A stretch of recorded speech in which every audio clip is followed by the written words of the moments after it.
महान जोड़ियों में एक सलीम जावेद, जो लगभग 24 फिल्मों में एक साथ आए, जिसमें 22 ब्लॉकबस्टर रहीं। इनकी फिल्में बॉलीवुड की माइलस्टोन फिल्में रहीं, चाहे शोले हो, दीवार हो, जंजीर हो, त्रिशूल हो, या शक्ति हो, या शान हो, या सीता और गीता हो। इनकी जो भी फिल्म उठाकर देख लीजिए, उसमें एक चीज़ जरूर कॉमन होगी, लोगों की जुबान पर चढ़ जाने वाला दमदार डायलॉग। फिल्म में इनके द्वारा गढ़े किरदार अमर हो गए, इनके संवाद अमर हो गए, फिल्में इनके नाम से बिकने लगी। उस मशहूर राइटर जोड़ी सलीम जावेद की डॉक्यूमेंट्री सीरीज अमेजॉन प्राइम पर आई है। सीरीज मैंने देख ली है और रिव्यू करेंगे angry young man. Hello friends, this is Rakesh. Welcome back to my channel RKD review junction. असल एंग्री मैन अमिताभ बच्चन नहीं बल्कि सलीम जावेद हैं, जिन्होंने अपने अंदर के क्रोध को, भड़ास को अपनी कहानियों में उतारा, संवादों में उसका प्रतिरूपण किया। आम जनता को वो बातें टच कर गए, फिल्में ब्लॉकबस्टर होने लगी और उस पात्र को पर्दे पर जीने वाले अभिनेता सुपरस्टार हो गए, टाइटल के हकदार हो गए। सलीम जावेद ने बॉलीवुड के पुराने ट्रेडिशन को तोड़ा। पहले राइटर्स को स्टार्स और फिल्म से जुड़े अन्य तकनीशियंस के मुकाबले चवन्नी तो मिलता ही था, साथ ही क्रेडिट भी नहीं दिया जाता था।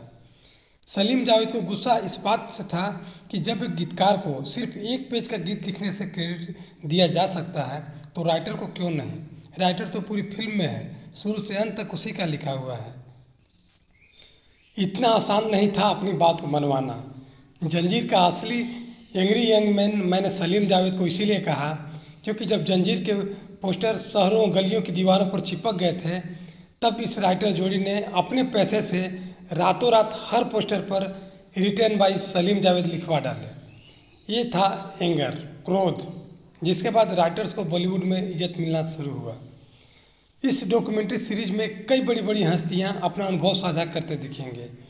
उनके समय में सलीम जावेद की फिल्मों ने क्या इम्पैक्ट डाला, उनके लाइफ पर क्या प्रभाव पड़ा, सलीम जावेद व्यवहारिक जीवन में कैसे थे, कैसा था उस समय का सिनेरियो, इत्यादि इत्यादि।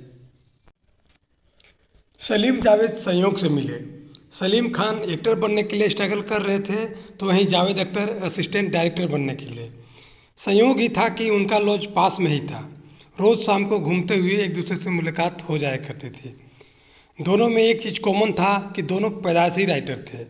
सलीम खान जहां लोगों के लव लेटर्स लिखते लिखते शब्दों को सजाना सीख गए, वहीं जावेद अख्तर के माता पिता दोनों कवि थे। इस कारण देखते देखते शब्दों से खेलना सीख गए। दोनों के जीवन में इतना दुख था, भावनाओं का इतना सैलाब था कि उसे समेटते समेटते कब वे राइटर बन गए पता ही नहीं चला।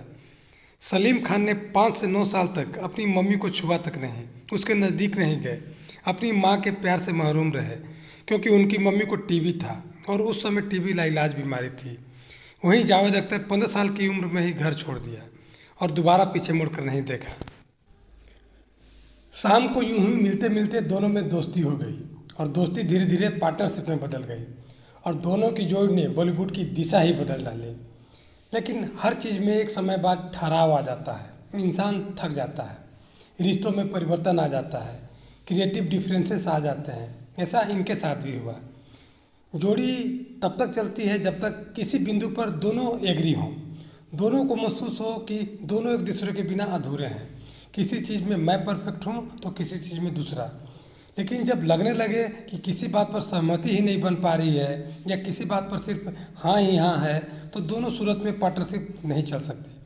क्योंकि जब किसी बात पर सहमति ही नहीं बन पाएगी तब पार्टनरशिप संभव ही नहीं है, और जब हर बात पर सहमति ही बनती रहेगी तो पार्टनरशिप की ज़रूरत ही क्या है।